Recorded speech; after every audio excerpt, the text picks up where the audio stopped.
महाराष्ट्र शासन पशुसंवर्धन अंतर्गत गोवर्धन गोवंश सेवा केंद्र योजना निधीतून खर्दे श्रीकृष्ण गोशाळेत गोसेवा आयोगचे अध्यक्ष शेखर मुंदळांचे हस्ते भूमिपूजन।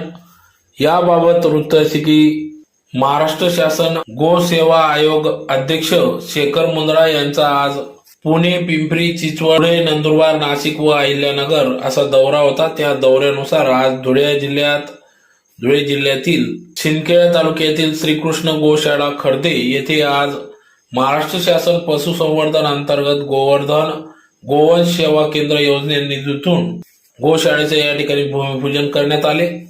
तर यावेळेस या कार्यक्रमाप्रसंगी या ठिकाणी या गोशाळेचे चालक सोनवणे यांच्या वतीने गोसेवा आयोग अध्यक्ष शेखरजी मुंदळा यांचे भव्य असे स्वागत करण्यात आले।